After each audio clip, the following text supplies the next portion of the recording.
Good afternoon. Welcome to Hope Center and our message for December 6th, 2020. And our message today is out of 1 Corinthians chapter 9, starting at verse 16. This is Paul speaking to the Corinthians, and he says this: "For though I preach the gospel, I have nothing to glory of." He said, I may be a preacher, but I can't glory in being a preacher. I can't glory in the fact that I am a preacher and I've got this position and I'm doing this and so. Why is that? I have nothing to glory of. For necessity is laid upon me. Yea, woe is me if I preach not the gospel. He's saying, the gospel, it's the highest calling. So it's nothing to be bragged about, because it's a gift from God. And he said, I have to preach the gospel. Woe is me if I don't preach the gospel, because it's in me, it's in my bones, and I have to preach it. I think of the prophet Jeremiah. He said, my bones are on fire because I keep my mouth closed, and I have to preach. I have to speak what God speaks to me. And that's exactly what Paul is speaking about. His bones were on fire. He had to speak woe is me. It's inside me and I have to get it out. Verse 17. For if I do this thing willingly, I have a reward. But if against my will, a dispensation of the gospel is committed unto me. He said, if I do it willingly, I get a reward, but there's still a reward by not doing it, because I'm doing the will of God. I'm preaching the word, and people are getting the word. Verse 18. And what is my reward then? Verily, or truly, that when I preach the gospel, I make the gospel of Christ without charge, that I abuse not my power in the gospel. He said, I give it freely. I give it as a gift. The way I receive it is the way I give it.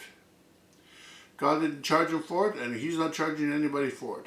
He's doing this. He has to make a living. He's not even worried about that. He's preaching the gospel, and he knows God will provide for him. Verse 19, for though I be free from all men, he doesn't owe any man anything. He's free from all men. Yet have I made myself a servant to all, that I might gain the more. He said, I make myself a servant to everybody in the gospel, so that he can win more people to the gospel.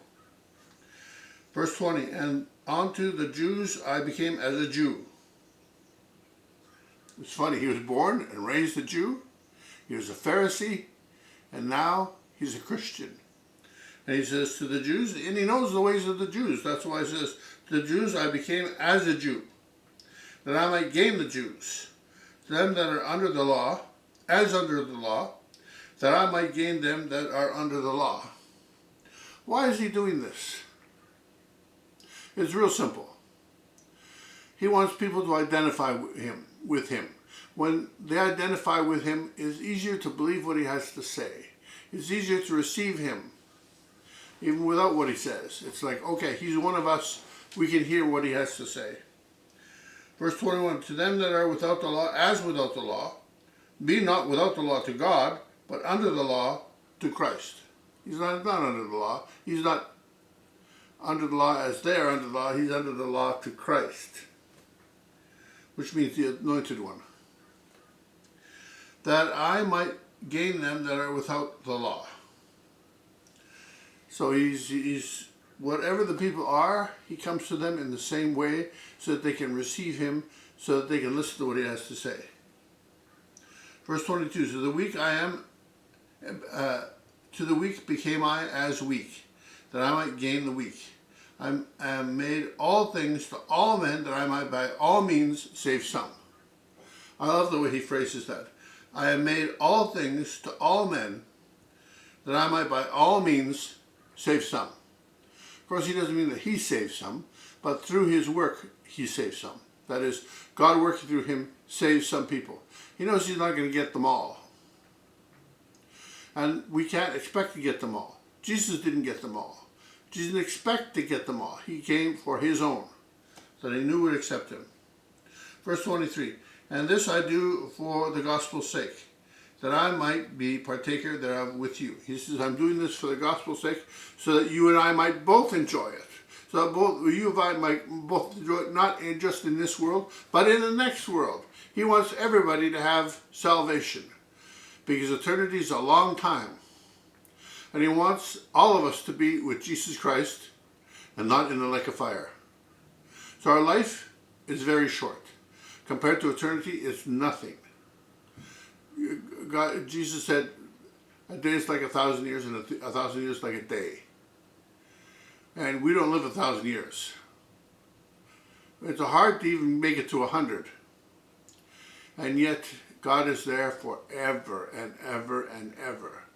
Thousands upon thousands and thousands of years. That's a long time. So, is it worth it to give it up? He says, Paul said, by light afflictions, now this man was beat up, he was caned 3 times, he was whipped 5 times for 39 stripes, he was shipwrecked twice. He said, my light afflictions. He says, my light afflictions. Compared to eternity, it was nothing, he was saying. And he went through plenty. He said, my light afflictions. So whatever we go through, and I'm not saying people aren't going through difficult times, but they're light afflictions compared to eternity in the presence of God. And that is my message for today.